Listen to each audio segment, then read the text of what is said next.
at, mes amis? This is HD, the Harvest Disseminator, bringing you a review of the Hasbro Marvel Legends Target exclusive Black Widow Deadly Origin action figure. And without further ado, let's chop her up.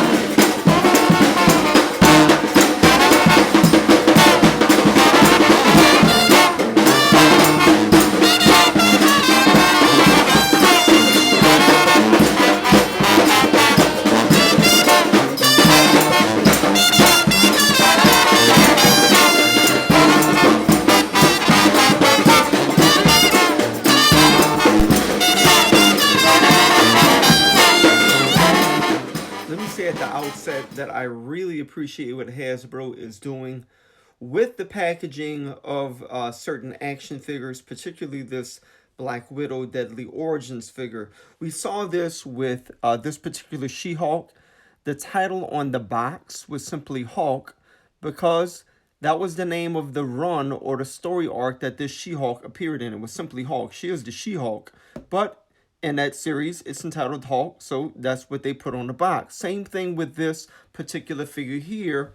This depiction of Black Widow is based on a 4-issue run entitled Black Widow Deadly Origin, which we'll take a look at that comic run here in a moment.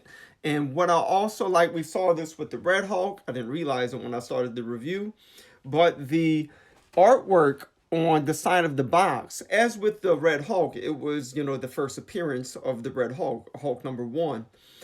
With this particular packaging, this is the exact image on Black Widow's Deadly Origin #2, the variant edition, I should point out. So this is the exact artwork of the #2 variant of Black Widow Deadly Origin, the exact issue, and of course this is going to be the basis of the action figure inside of the packaging. So I'm loving what Hasbro is doing here with giving us a single depiction of a character. So this is the Target exclusive. The Walmart exclusive will be a different comic book depiction of the Black Widow, and I don't have that figure yet, and I can't wait to get my hands on it.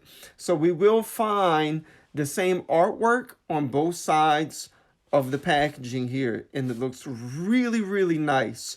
Of course, here you have Black Widow Deadly Origin, as I pointed out just now, the exact title of the book. On the top, you will get the Black Widow insignia, and I like this white packaging. It's really clean. On the back, you will get a product shot of the figure. There's will be nothing in this area because this isn't exclusive. And with the biography, it's basically the basis of the 4-issue run of Black Widow Deadly Origin summed up in one sentence. Natasha Romanoff must save everyone she ever loved before her own past kills them. So the packaging is real sleek. It's real clean. I hate that I'm going to be throwing it away here in a little bit. But at least I have a depiction of it here on this video that I could always refer to. Looks really nice. So let's get her out the box, y'all, and let's see what she is all about. And here she is out of the packaging, y'all. And I must say, I'm not huge on the body molds of the female Marvel Legends action figures, but I gotta say this is probably one of the better ones right here. I'm a big fan of this pearlescent white plastic. I don't know if plastics have different types, but I'm a big fan of these pearlescent white body molds. The same thing with the Storm, the White Storm. The joints are real, they flow real well. The figures are made really well, and I just like how the plastic agrees with you when you're posing it. So, so the head sculpt is looking phenomenal. So this is how she looks out of the packaging, y'all. She comes with some really cool accessories that we're about to take a look at.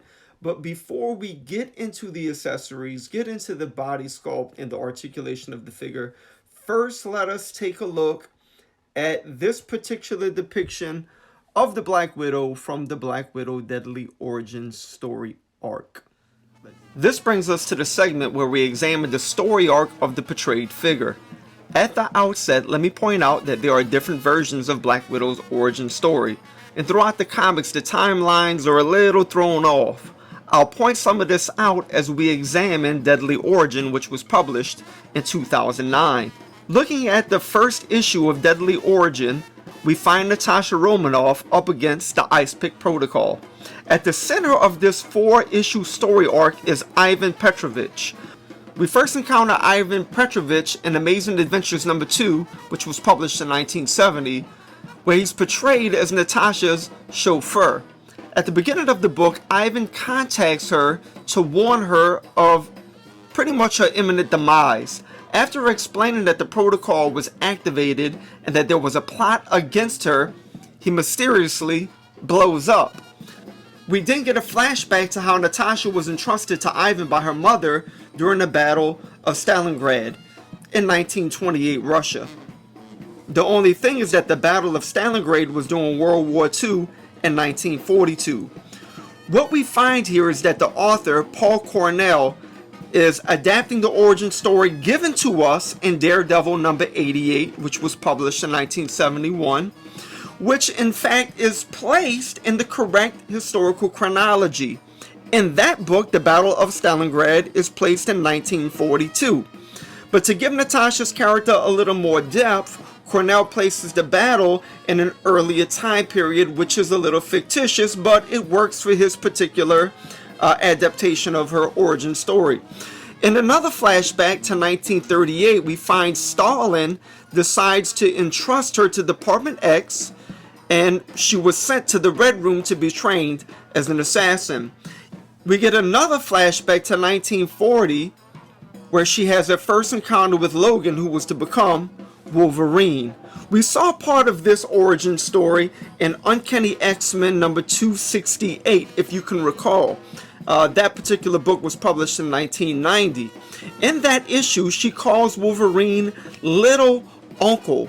It is also portrayed that Natasha's parents gave Ivan their daughter, which we also found in Daredevil number 88. This issue shows that Baron von Strucker kidnapped Natasha and Ivan is seeking to rescue her. This issue also portrays Captain America and Logan's first meeting during World War II. Strucker wants to brainwash young Natasha in this issue into a master assassin for the Hand. She is of course rescued by the efforts of Logan, Cap, and Ivan.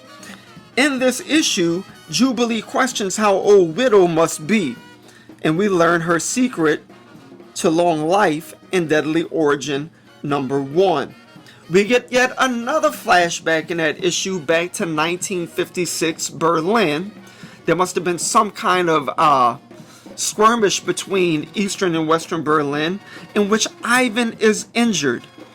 We then see the Winter Soldier appear, and he's instructed by his superiors to give Ivan and Widow a chemical that both heals Ivan and gives both of them prolonged life. This is in contrast to the Winter Soldier's surprise that Natasha is still alive in Captain America number 27, which was published in 2007. Not only is Bucky alarmed that she's still alive in that issue, it's also revealed that Bucky had a hand in training Natasha in the Red Room experiments. This brings us to issue number 2. Of course, the character is a depiction of the variant of issue number 2. In issue number 2, we get a flashback to 1957. You have to excuse my pronunciation of these Russian names, they're not the best. We have a sit down with her and the Alexei Sostakovich.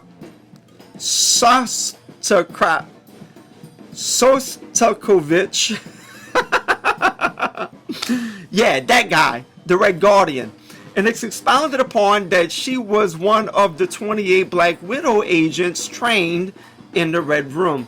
The flashback also expounds on her relationship with the Winter Soldier. The portrayal of her costume in this account, however, is a little inaccurate. When she first appeared in Tales of Suspense number 52, which was published in 1964, she actually had a different costume. And yet another flashback to 1963, we find that she had a relationship with the Red Guardian, Tony Stark, and Hawkeye. The relationship to Hawkeye is noteworthy because they are paired in his first appearance in Tales of Suspense number 57, again published in 1964. Something that's not included in the Deadly origin story arc is what inspired Natasha to upgrade her costume to the current modern costume that she wears today. She upgrades her costume in Spider-Man number 86, and of course that was published in 1970. This is when she designs her Widow's Bite bracelets or wrist shooters in an attempt to be a female emulation of Spider-Man. Worth taking note of that her costume actually is a little inspired by Spider-Man's costume. This takes us to issue number 3. In issue number 3, we get a flashback to Daredevil number 81, which again, it was published in 1971. And she actually becomes, Daredevil's partner for quite a few issues, man. Some of those issues would even be entitled Daredevil and the Black Widow. The couple eventually moved to San Francisco, and we find this in Daredevil number 87. Throughout all of these accounts, we must take note that Ivan is portrayed through all of these events. She then joins the Champions in 1975, and of course that's when number 1 of the Champions was published, and she has a relationship with Hercules. She then would eventually rejoin the Avengers. She becomes one of the leaders.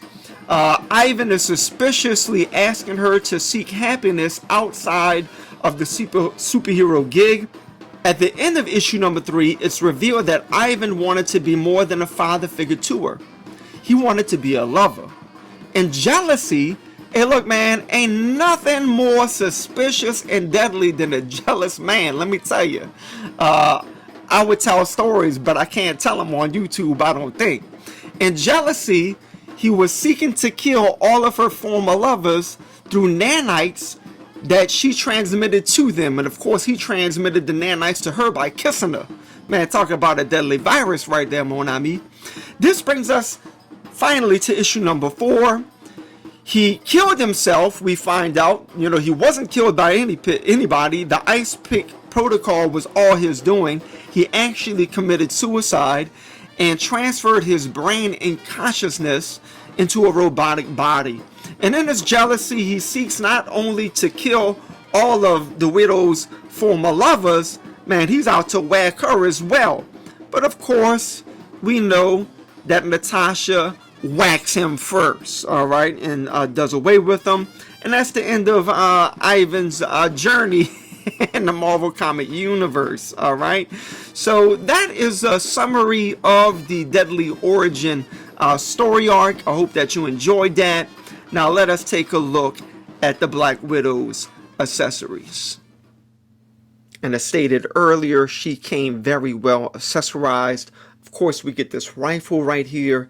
I'm not sure if this is a reuse, to be honest with you. It might be. I haven't seen the gun before.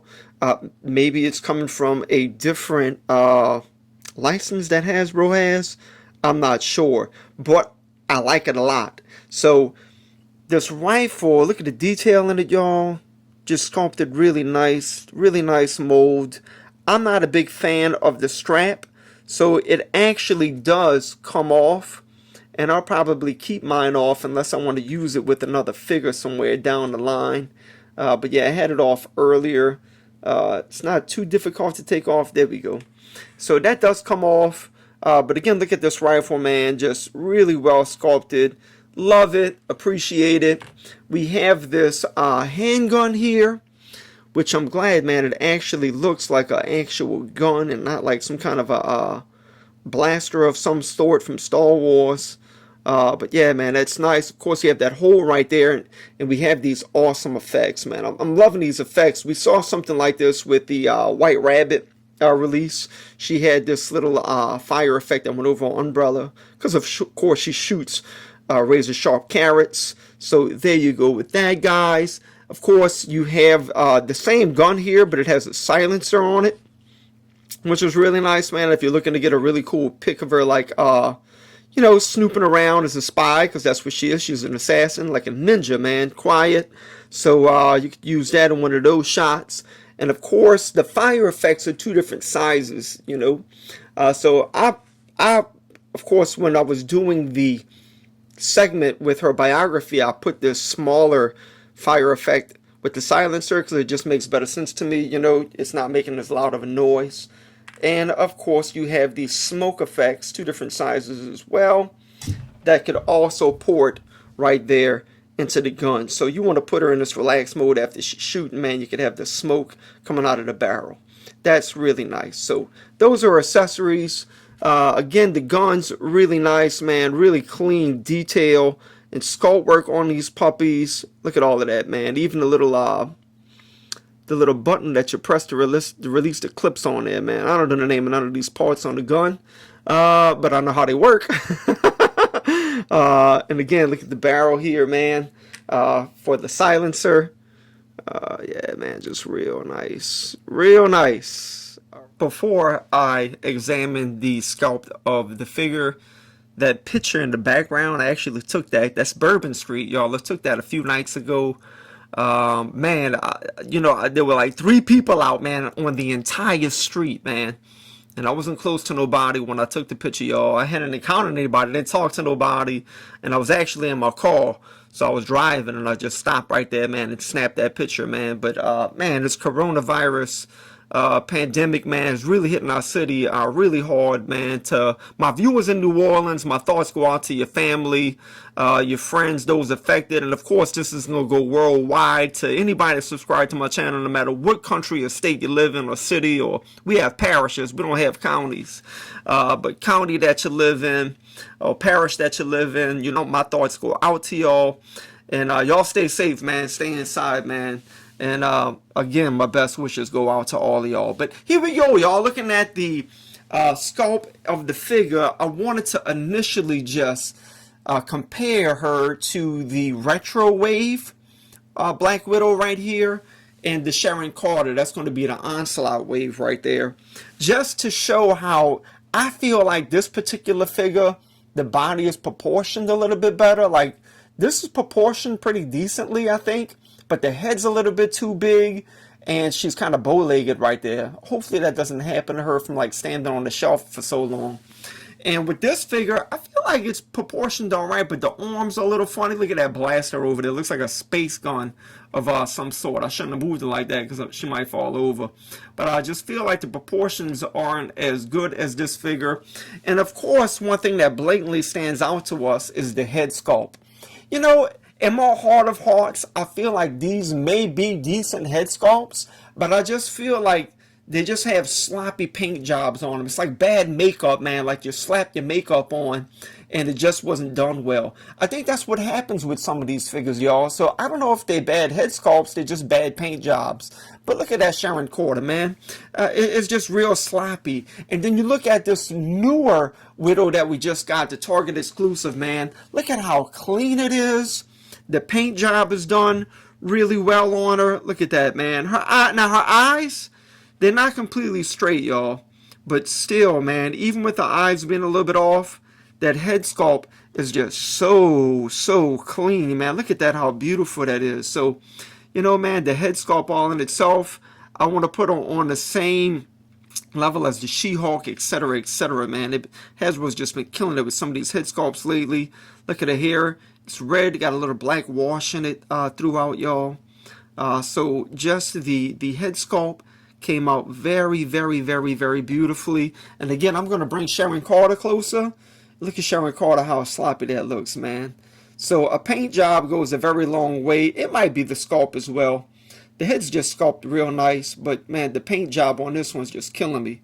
So the paint job is cool. Again, the eyes seem to be just a tad bit off, but I can live with that. She has very voluptuous lips, just really nicely sculpted nose. Paint job is on fleek. Now, I don't understand that with her chest right here. It seems like they just added this on somehow and never glued it well. It seems like there's some gappage right there. You see that? And I'm thinking that's going to be universal with this figure. You can have this gappage here on her chest. Just doesn't look doesn't have a really good flow. Not complaining about it, just pointed it out. You do have the circle right there that's part of her jumpsuit, which of course we see that in the comic book as well. The belt is comic book accurate as well, y'all. She is wearing a gold belt, and there is this silver buckle here with the insignia on it. And of course, she has the gold-colored bracelets on the cover of the Deadly Origins #2 variant as well. Just the body throughout, y'all, it just came out really nice. Again, I love this pearlescent white plastic. Just really agreeable when you're posing her. So that's just sculpting of the body, y'all. Again, you know, her arms, they're sculpted real nice. I'm assuming that some of this stuff is reused. I'm not 100% sure, man. I'll be honest with y'all. You do have shooter hands on both of the hands. No extra hands, which I'm all right with, man. I do prefer to have 2 sets of hands. Like some fisted hands would have went a long way with her, because she does do a lot of hand-to-hand combat as well. So you have this line right here, y'all, for her outfit that goes straight down, and that seems to connect really nice right there.